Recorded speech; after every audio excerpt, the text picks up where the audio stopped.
This is Banon from the Nepal Australs 2021 AJCO. This video is the judge briefing for Nepal Australs 2021. Now, in this briefing, we'll discuss a rather summarized or concise version of what is already contained in the judge manual that we released a few weeks back. We have since re-released it along with some updates, especially changes pertaining to the system of submission of ballots. So please do take note of that change. But if you haven't gone through that judge manual, we do recommend that you do, because it is extremely useful, we think, for judges and speakers alike, because it covers not only the roles and duties of a judge, but what to expect in certain debates and why judges need to look out for certain burdens, what they need to be conscious of in terms of biases, but also what speakers can expect judges to sort of look at as well, and sort of have this mutual understanding of what a debate is supposed to entail. So we do recommend both judges and speakers go through that judge manual. In this particular video, we'll look at briefly a few reminders that we want judges to be conscious of at all times, what to do after motion release, what to do before the debate, during the debate, and after the debate. So very quickly, after the draws are released, teams are supposed to go to their breakout rooms, but so are judges. So judges must also go to the breakout rooms after the draw is released. Please go to your breakout room the moment you see your name on the draw and the AJCOR tells you can then proceed to your rooms. Please do so. And the reason for this is just so that we as AJCOR can take note of any missing judges and then hopefully resolve that logistical issue before it becomes a bigger issue for everyone at the tournament. Only after we have gotten confirmation that judges and speakers are in the rooms that they are meant to be in, only after that will we release the motions for the round. So motions will be released on Discord through text, so all will be simultaneously visible to the speakers and judges instantaneously. After motions are released, judges are still supposed to stay within the breakout rooms until motion confirmation. And the reason for this is simply that we need judges to sort of bear witness to that process of motion confirmation, just in case there is a dispute later on, just in case there's a confusion.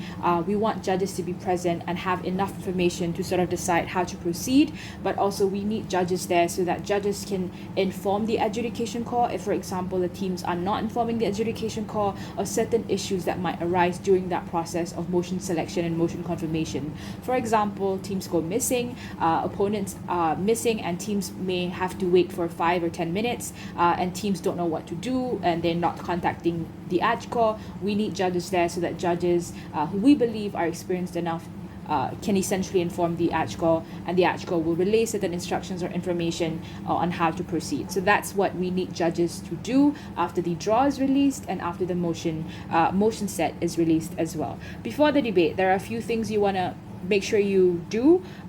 Chairs, you need to ensure that everyone is in the room. Do a quick roll call, take their names down, make sure that the names that you are jotting down are the not only right names, but right names in the right order so that you can attribute the right scores later on. Please give the speakers the space to declare their preferred pronouns. If they do not want to, that's completely fine as well, but at least that space was offered to begin with. You need to have someone keep time, so you either keep time or you can assign a timekeeper to keep time. You can also tell the speakers to keep their own time, but also just be mindful so that you know when to stop taking notes, and that's why you still need to take time. You still need to keep time on your own as well, even if the rest of the speakers in that room are keeping time for themselves. Reflect the vetoes in the ballot so that we can have the information and confirmation on the right motion. Just a few things to note with regards to dropouts and what happens if judges are late or speakers are late or speakers drop out. This is covered more extensively in the judge manual. As I mentioned, if you haven't gone through that, please go through that document. Chairs are given 5 minutes to essentially show up before the debate has to proceed with someone else. So this also is important for panelists and trainees to take note of, because if your chair is missing after prep time and you can't locate them and they're still not in the room, immediately inform the AJCOR so that the AJCOR within the 5 minutes knows what to do, or would have the option to either call on a backup chair, or then promote a member of the panel to take up that position of becoming chair for that room. But they have 5 minutes to show up before this particular change comes into effect. If you are a panelist, you are given 3 minutes to show up, otherwise the debate proceeds without you. If you are a trainee, you have 2 minutes to show up, otherwise the debate proceeds without you. So please do be on time. If a speaker cuts off during a speech, they are given 1 to 2 minutes to reconnect. If they are cutting off, or if they have dropped out in between speeches and they have still yet they have yet to give a speech, they are also given 1 to 2 minutes. While you wait for them to reconnect, you must still, as a chair or any member of the panel, inform the rest of the members of that team that they have to ready themselves for the option of impersonating that round. If, for example, a speaker drops out after a speech that they've already given, there is no signal from them that they are reconnecting. After 2 minutes, the debate can proceed without them. If, for example, you get a signal within the first 2 minutes that they are about to reconnect, so you can afford to wait about 30 more seconds, that's entirely fine for you to wait a bit more just so that they can reconnect after that. Otherwise, the debate can proceed without them, and if they're lucky enough, they'll reconnect whenever needed. During the debate, please take note that the standard that we are applying for Australs will be the standard of the informed global citizen. It is not just the average voter. It's not just the average reasonable person. There are specific things that we expect an informed global citizen to be able to do or to be aware of during the debate. If you want a more detailed explanation for what this metric entails, or what the standard entails, go through the judge manual. This is an excerpt from the judge manual. So these are some important qualities that an informed global citizen would have. They are willing to be persuaded. While they have some intuitive understanding of what is good and bad, a sufficiently good argument could still displace that understanding. They have advanced logic and reasoning skills and low tolerance for unexplained jargon. They are familiar with issues and events that have made international headlines for a sustained period of time. This does not mean that they have to know the extremely specific information and the nitty-gritty details of a particular issue, but they would be aware of or conscious enough of specific headlines that are appearing in the news for a sustained period of time, that an informed global citizen would be aware of. They are not limited to a particular context. They have a good memory and understand that an argument cannot simply fall out of the debate simply because the other team chooses not to engage with it and chooses not to make more of a big deal out of that particular argument, or they do not just forget an argument simply because a team suggests that particular argument is out of the debate.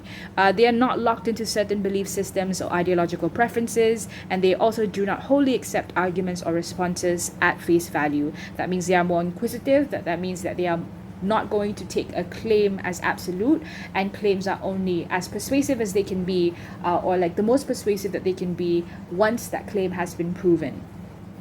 A few things that you can also look at when you are judging role fulfillment of speakers. This is especially important, especially when you need to take note of limitations to certain speaker roles.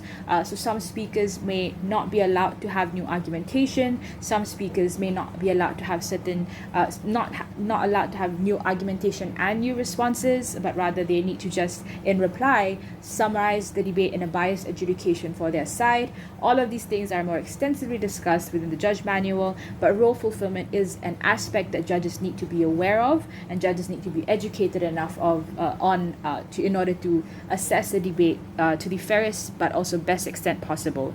Motion types and burdens. There are certain types of motions that we will have. All of the motions at Australs will begin with that. And we have specific motions that require different burdens. That X is Y requires teams to discuss the merits and demerits of a particular thing or a particular context. That we would or that we should are often policy motions. These are motions in which a particular policy or a model or a mechanism has to be provided for how exactly a policy is to be enacted. Please note that a counter proposal is not necessarily a must. It may be more strategic to have it in some places. But if, for example, a negative team does not have a counter proposal and instead wants to stick with what is existing within status quo, or they simply want to prove that the policy from the affirmative will lead to significantly more harms, that those are viable cases, but those are extremely valid as well. They do not need a counter proposal in order to be credited in a policy motion. That we support or that we oppose are motions that require individuals or teams to discuss why it would be good if one thing continues or disappears, or why it would be good for that particular thing to be established, or whether or not something is in existence a good or bad thing. That we regret requires a debate on why a particular thing is bad and regrettable, but why the world will also be a better place without that particular thing that you are regretting, or that particular thing that is being regretted, and why it would be a better place instead with something else. And that is what a regrets motion needs to have, or regrets debate needs to have. This is further discussed in the judge manual, as I mentioned. That we prefer requires a reimagining of a completely different world with the existing world, or a comparison between a new imagined world and the existing world.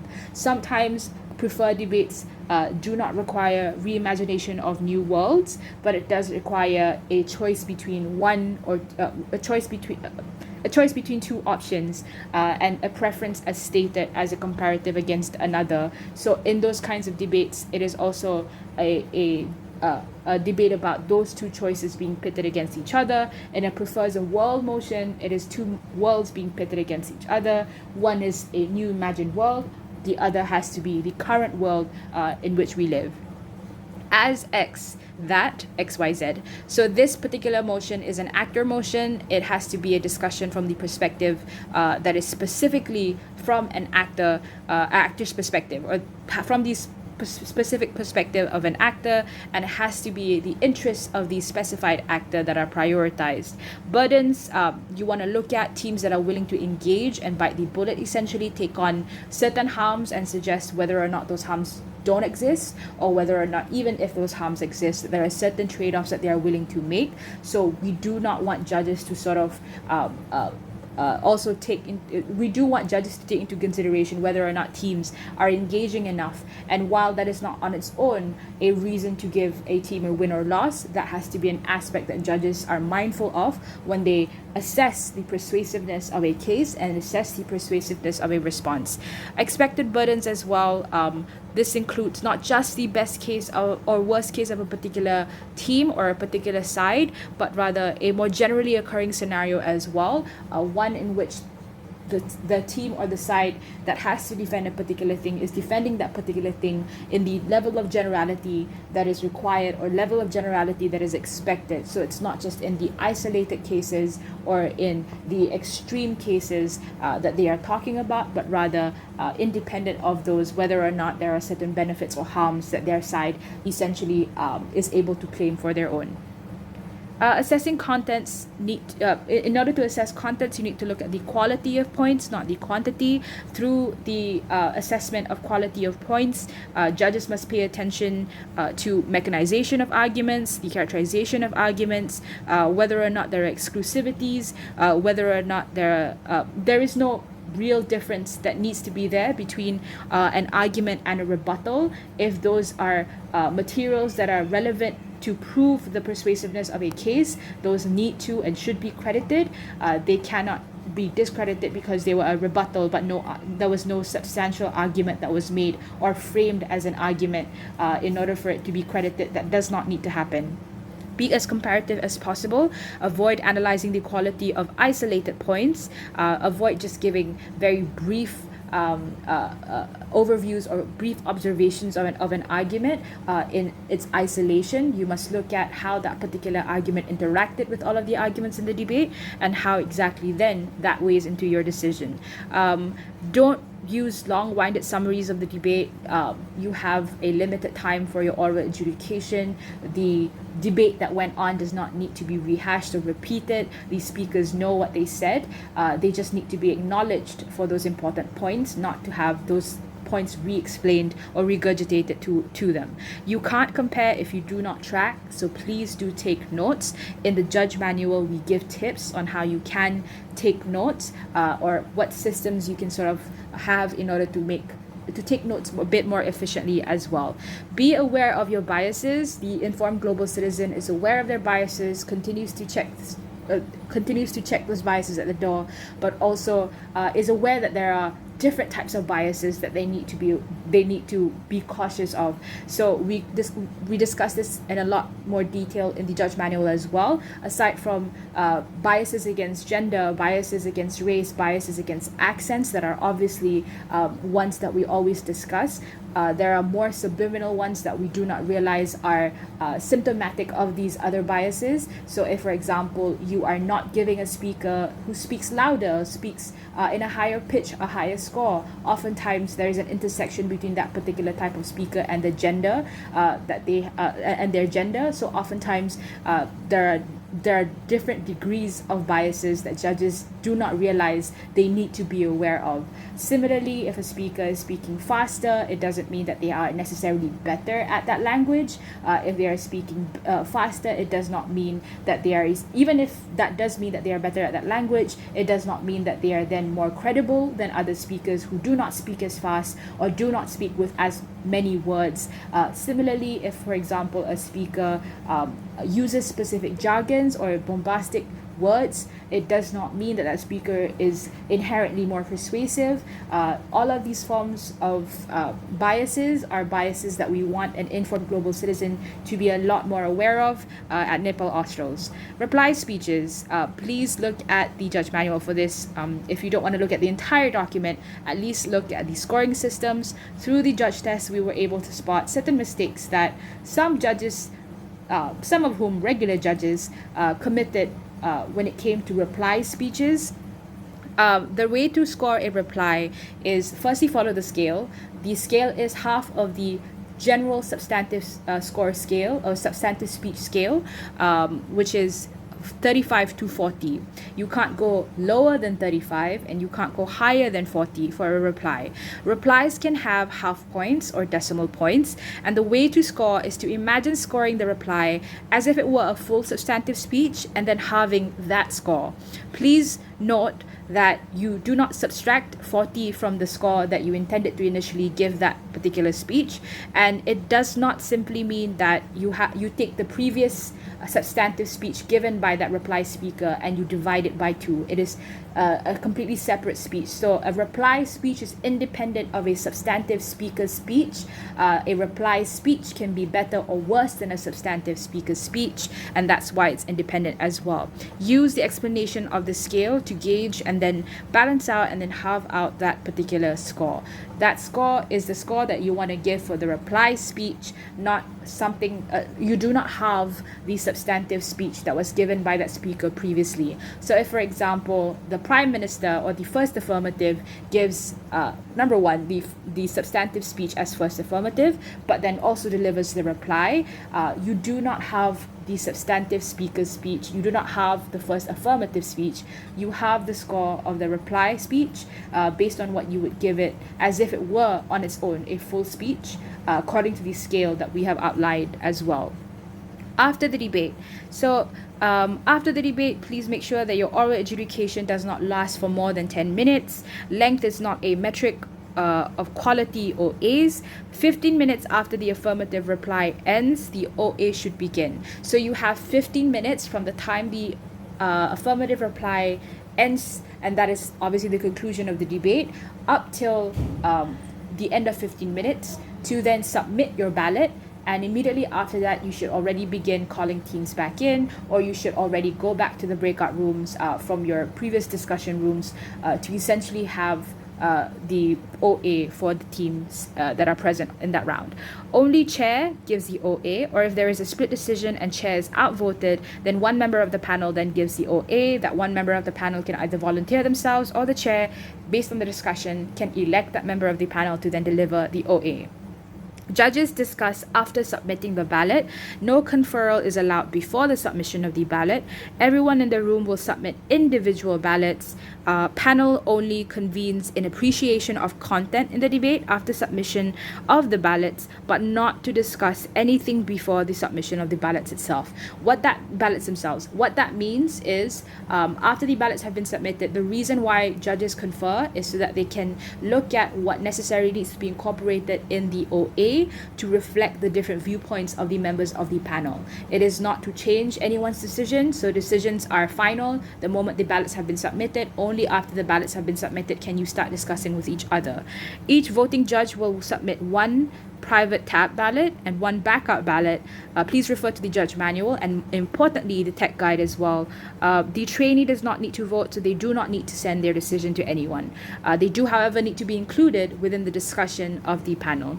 Structure your oral adjudication. Make sure that's really important. Make sure that's something that you put a lot of effort in, because you only have 8 to 10 minutes and we are going to be quite strict with this particular metric or with this particular rule. Judges will be chased after 10 minutes. We will take note as ACHCOR if there are repeated offenders. This is something that we just want to make sure judges essentially take into consideration, because we don't want delays, but also secondly because we do think that the longer the OAs drag, or the more the OAs drag, the more confused debaters get, or the more tired or restless they do get, and that's when they cost that judge some scores as well. We don't want that to happen to either side. So yeah, please keep your oral adjudications 8 to 10 minutes maximum. This is the speaker scale. The speaker scale is 70 to 80. Do not go lower, do not go higher. Please go through all of these things, all of these different scores and what they correspond to in the judge manual. We discussed that in greater detail there. Certain things to take note of: no low score wins. That means teams that win must obviously win numerically.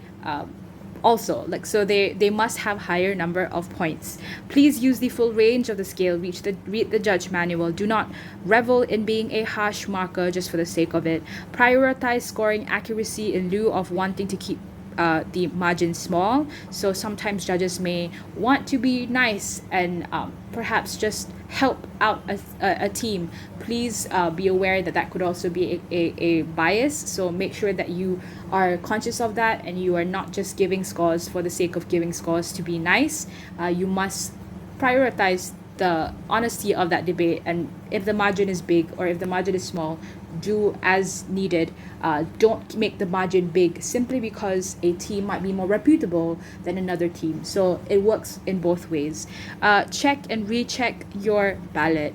Use a calculator if you need to. The ballot already calculates for you, but check and recheck anyway. Check the names, check that the right team has won on your ballot. It is rare, but it has happened where a team was supposed to win, but the judges put someone else on the ballot as the winner, even though they didn't intend to do that. So we're all human. Sometimes we make mistakes. Just make sure you minimize the possibility of that happening. A few reminders as well. Australs format is 8-minute speeches. There are no POIs. Judges act independently to arrive at a decision. If there is a panel, each judge comes up with their decision, an individual call along with the scores. There is no conferral, as I mentioned, in any sense to do with the decision. After the decision has been submitted, only then can you have a discussion to capture all viewpoints, so that the OA can be reflective of how everyone saw the debate. If there is a silent round, do not indicate or release results at all.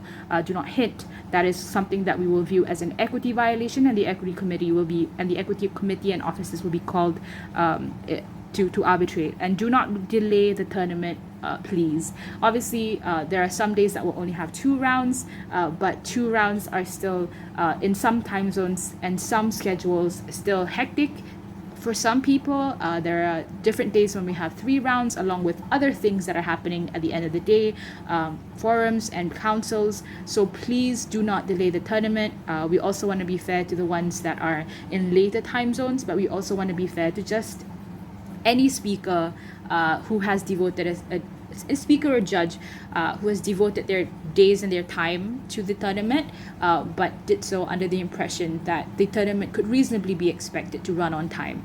That is the judge briefing. Thank you very much, and all the best for Australs, and have fun. We hope that you enjoy the motions. We hope that you are able to have a good experience as a judge. And if you have any questions regarding the judge manual specifically or the judge briefing specifically, feel free to message any member of the ACH Corps on Discord, or ask the CA channel, or use the Ask CA channel on Discord as well for any questions. Yep, thank you.